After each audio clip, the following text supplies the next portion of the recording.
کہ رسول پاک صلی اللہ تعالیٰ علیہ وسلم کو اللہ تبارک و تعالیٰ نے اس شان سے پیدا فرمایا کہ وہ پوری کائنات کو روشن کرنے کے لیے آئے. بات صحیح ہے. اور آج جو ہمارے زندگیوں میں روشنی ہے یہ اسی چراغ مصطفی کی روشنی ہے. لیکن چند مثالوں کے ذریعے سے آپ کو بتانا ہوگا. بعض لوگ یہ کہتے ہیں کہ اگر اللہ تعالیٰ نے اپنے نور سے حضور کو پیدا کیا ہے تو اللہ کا نور کچھ کم ہوا ہوگا. پھر حضور کو جو اس میں سے حصہ نکال کر کے اللہ نے پیدا کیا اور پھر حضور کے نور سے بہت ساری چیزیں پیدا کی. کسی نے سوال کیا. ہم نے کہا میاں تم ہر چیز کو اپنے دماغ سے قیاس کرتے ہو. یہ آلو پیاز ٹماٹر کی طرح نہیں ہے نور کہ 1 کلو کم ہو گیا 2 کلو کم ہو گیا. اس کو میں مثال میں یوں بتاتا ہوں. ایک چراغ روشن کرو, چراغ سے دوسرا چراغ روشن کرو, دوسرے سے تیسرا روشن کرو. ہر چراغ کی روشنی اتنی ہے. پہلے والے چراغ کی روشنی میں کوئی کمی نہیں آتی. نور کی بات ہی الگ ہوتی ہے. اب جو بات مجھے عرض کرنی تھی وہ یہ ہے کہ رسول تک پہنچا دو, وہیں سے تمہارا سب کچھ ہونا ہے. کئی مرتبہ ایسا ہوا کہ قرآن پاک کی آیت میں یہ پڑھ کر کے آپ تک پہنچانا چاہتا ہوں, اور کئی مرتبہ جو بات آئی ہے وہ میں آپ کے سامنے رکھ رہا ہوں. قرآن میں اللہ نے فرمایا انا ارسلناک شاہدا ومبشرا ونذیرا.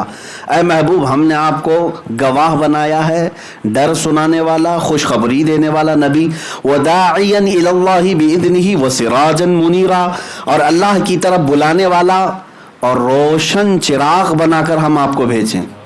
روشن چراغ بنا کر کے بھیجیں. اب چراغ کا لفظ حضور کے ساتھ بھی آیا ہے. اللہ خود فرما رہا ہے اے رسول ہم نے آپ کو روشن چراغ بنا. اب دیکھیے میرے عزیزوں, جو بات اقبال کی ہے اس کی تشریح کرتے ہوئے میں یہاں تک آیا ہوں. اقبال نے کہا ہے اپنے آپ کو کہاں پہنچاؤ, حضور تک پہنچاؤ, حضور تک پہنچاؤ, دین وہی ہے. اب مثال کے طور پر ہم بجھے ہوئے چراغ تھے, ہم بجھے ہوئے چراغ تھے, ہمارے اندر روشنی لانی تھی تو کہاں قریب کرنا چاہیے, اصل چراغ تک جانا پڑے گا.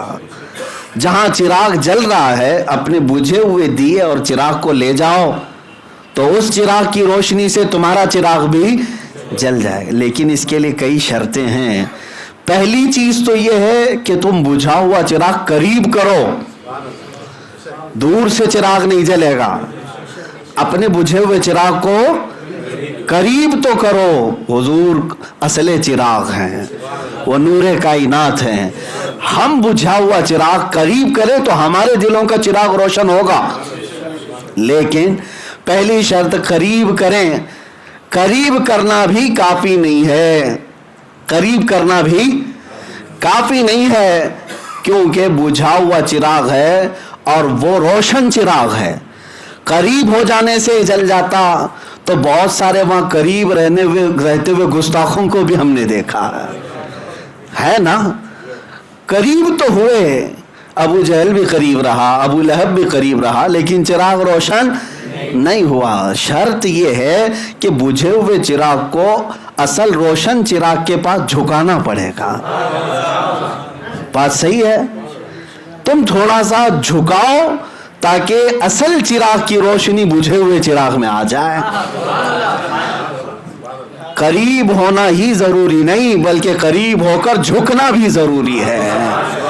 ہاں بہت سارے قریب تو ہوئے اور اکڑ کر کھڑے رہے, اور جو حضور کی ذات کے سامنے اکڑ کر کھڑا رہا وہ بجھا کے جلا ہی رہ گیا.